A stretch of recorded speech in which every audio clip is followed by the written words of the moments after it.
Камбар ата биргесин өзбектерге берип койду деп Садыр Жапаровго сын айтып жаткандар.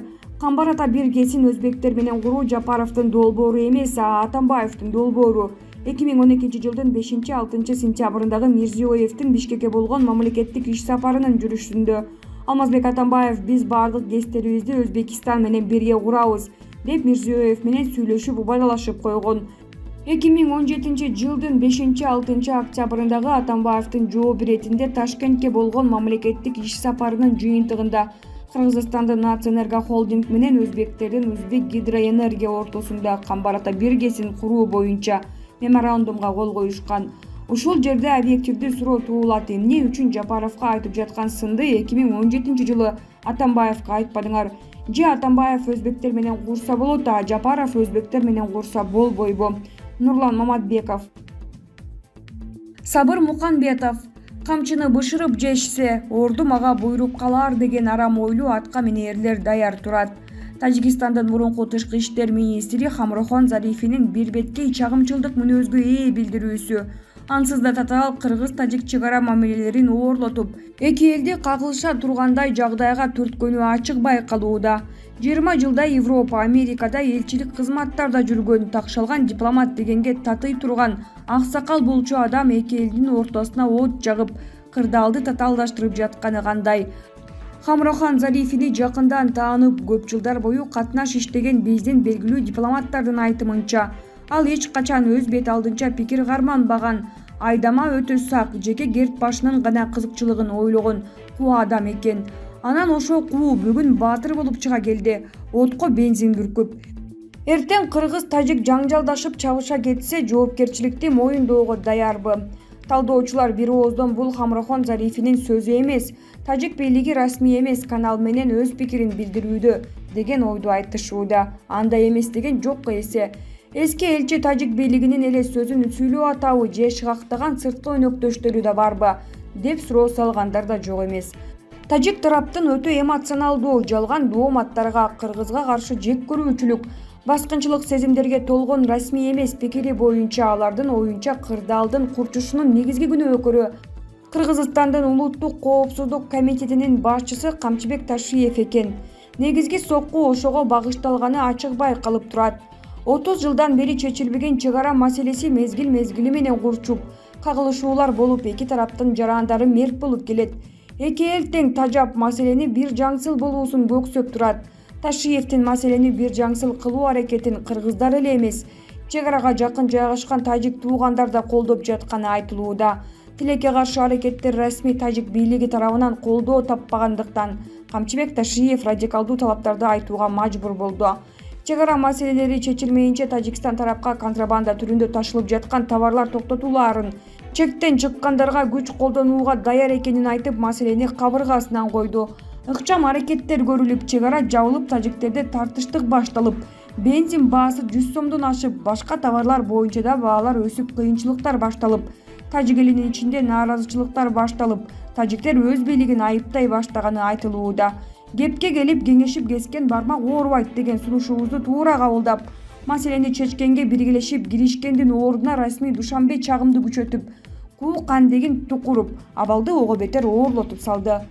Көзүн май баскан, тажик элин малга теңеп, эзип көнүп калган карт диктатор Эмомали Рахмон эркин кыргыз эли коркуп кетет дедиби? Жүрөгү түшкөн кыргызстар тажик сценарийи менен ким күнөөлүү дегенге алек болуп, Ташиевди казанга салып кууруп жешүү керекпи? Анан эр жигит эл четинде, жооп бетинде дегенди унутуп, алсыраганда тажиктер жерибиздин четинен каалаганча кертип ала берсе кандай болот? Ошого да карабай камчыны бышырып жешсе, орду мага буйруп калар деген арам ойлуу атка минээрлерибиз да күйпөлөктөп, ар түркүн кеп таратып жатканын көрүп жаның дейт. Угум сага айтам, уулум сен ук деген. Урматтуу кыргыз элим, азыр бул чыр эмнеден башталганы, ким күнөөлүү деп олтура турган убакыт артта калды. Кыргыз абалттан сырттан жоо келгенде ички ыйкы-тыйкыны токтотуп, жоого бир бетке аттанган. Биз азыр биримдикте болуп, жапырт чегибизди коргоого көтөрүлүшүбүз керек. Камчыбек Ташиевдин демилгесин толук колдоп, чегараны толук жаап, блокада жасап, бүт куралдуу күчтөрдү чегарага тартып бекем турушубуз керек. Антпесек жерибиз кемип олтуруп, акыры өзүбүздө жок болобуз. аттан кыргыз жоо келди.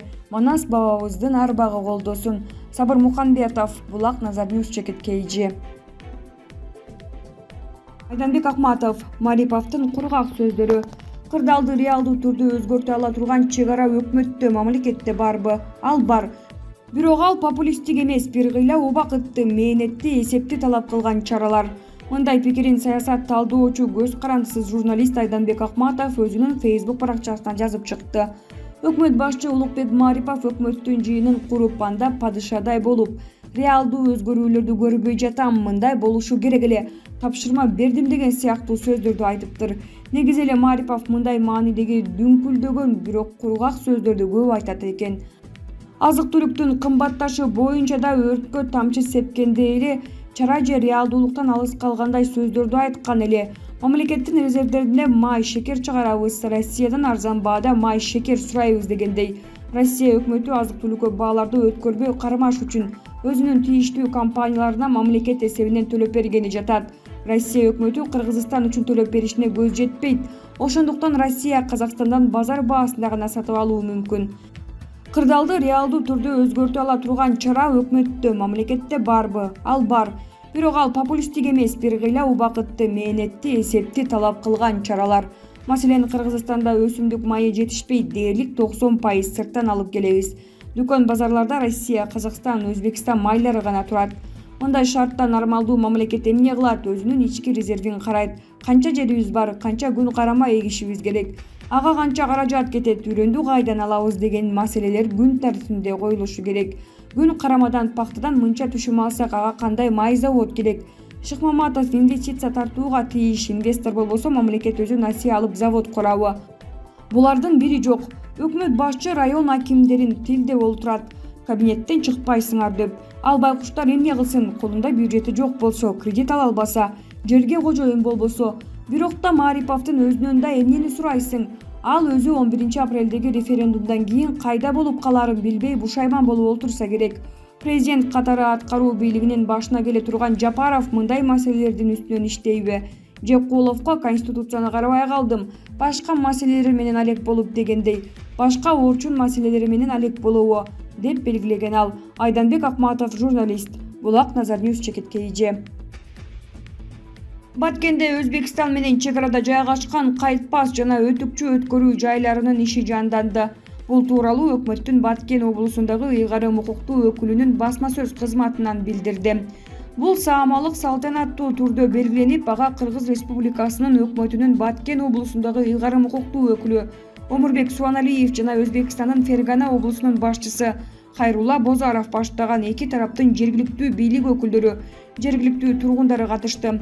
Баткен облусунун башчысы Омурбек Суаналиев жана ÖР Фергана облусунун башчысы Хайрулла Бозаровдун кыргыз-өзбек элин кубанычтуу саамалык менен куттуктап, эки элдин коңшулаштык, жакын мамилесин, эки облустун ар тараптуу кызматташуусун жакшыртууда аталган чек ара көзөмөлдөр өткөрүү жайларынын кайрадан ачылышы жанданышынын мааниси зор экенине токтолуп, алдыда өнүгүүгө карай жолдо ишенимдүү өнөктөш катары кызматташуу жанданаарын белгилешти. Бүгүндөн тарта эки өлкө жарандары кайтпас жана өтүкчү чек ара көзөмөлдөн өткөрүүчү жайларын тоскоолдуксуз эки өлкөнүн аймагынан өтө алышат.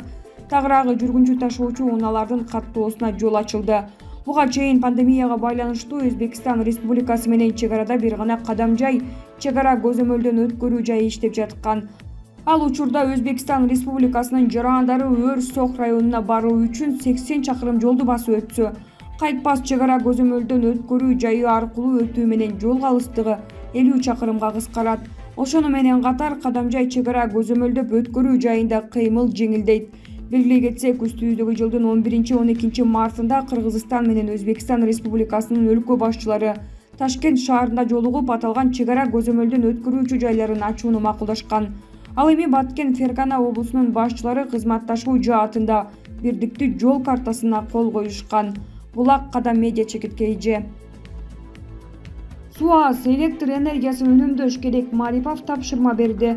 Учурда Токтогул суу сактагычындагы суунун көлөмү 8,7 миллиард метр кубту түзөт. Бул былтыркы жылга салыштырмалуу 2,9 миллиардга аз.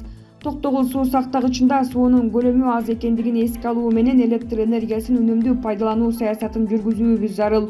Бул тууралуу премьер-министр Улукбек Марипов жыйында айтканын өкмөт билдирди. Өкмөттө күз-кыш жылытуу мезгилинен өтүүнүн жыйынтыгы жана 2021-2022 жылкы күз-кыш мезгилине экономика тармактарын жана калкты даярдоо маселеси талкууланган. Биз өткөн кыштагы кемчиликтерди оңдоо менен күз-кыш жылытуу мезгилине даярдык көрүүбүз керек.